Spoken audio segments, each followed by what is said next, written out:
Have I ever told you, Rich, Okay. how much I live for the NFL draft? Okay. No, you've not.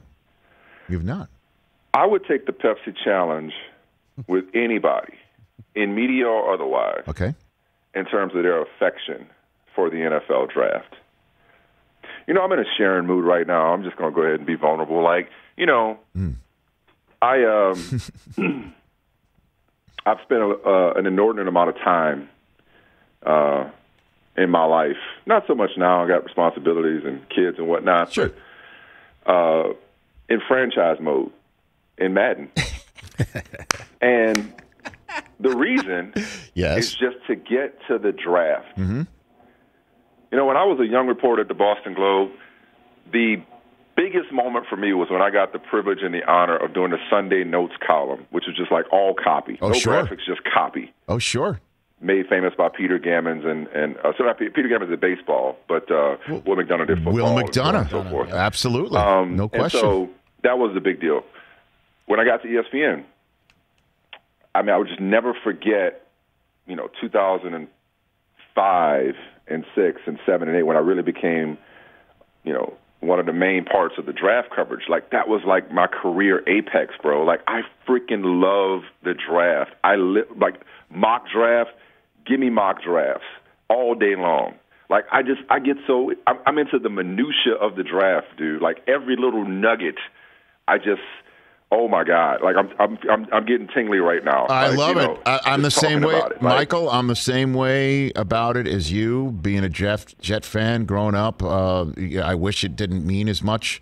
Well, here's Rich. Because the Jets always had to have a high pick or whatever their pick, and then Rich, you're the perfect person for me to be expressing this to. I contend that the draft is the greatest event in sports.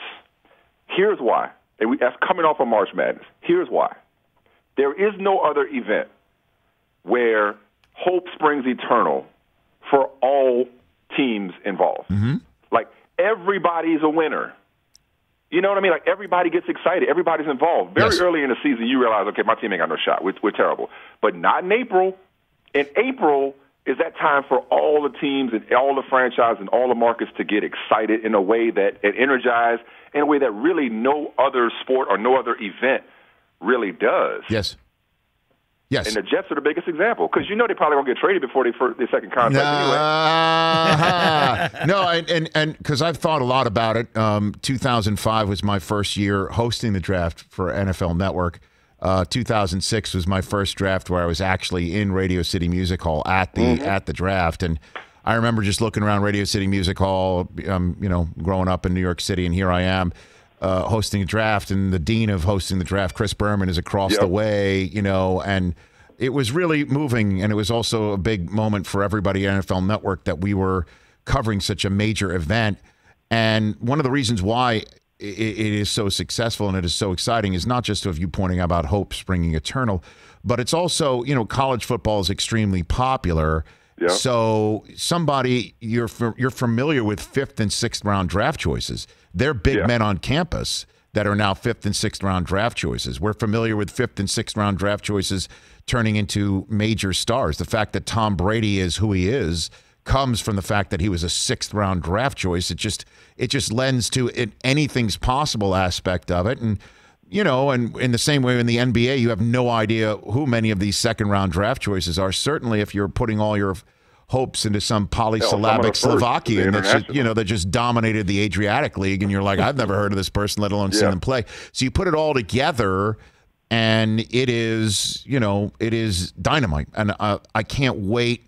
Certainly since last year was all virtual, and it is also the only event in sports, Michael, where the decision makers are not physically present. It's weird, everything that's big and it's going down, the decision makers are physically there, and the draft, they're actually somewhere else. Is that, of all the things you've ever done, not to put you on the spot, and I hope nobody else takes it personally if this is the answer, but all the things you've ever done career-wise, is the draft the most fun thing that you do? Well, it's the most challenging. Nothing comes close because there's so much happening that you think that certainly when it first started, it was 15 minutes in between picks that it was took so long. It feels like 15 seconds.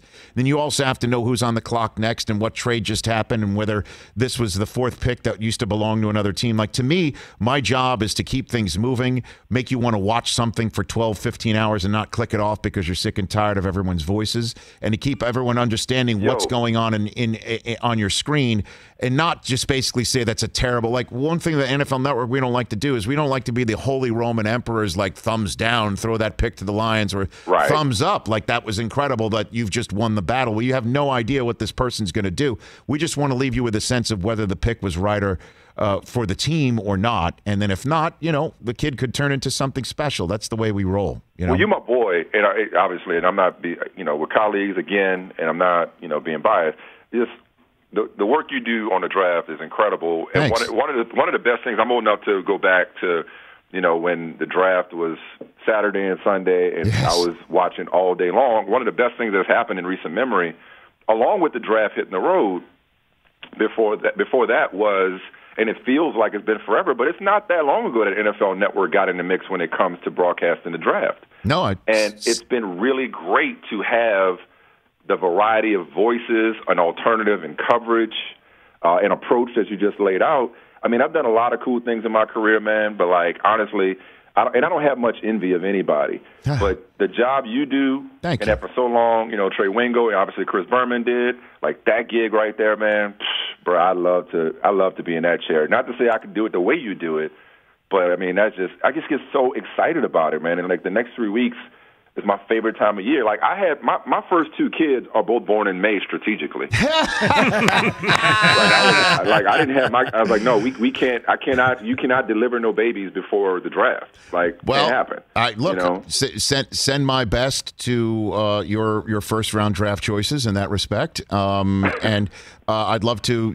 I know your show's about to start, so I got to send you in that direction. I'd love to pay it, if you will, forward, back, however, because you and Michael always come on my show once a week. I'd love to come on Brother from Another and talk about the draft leading in.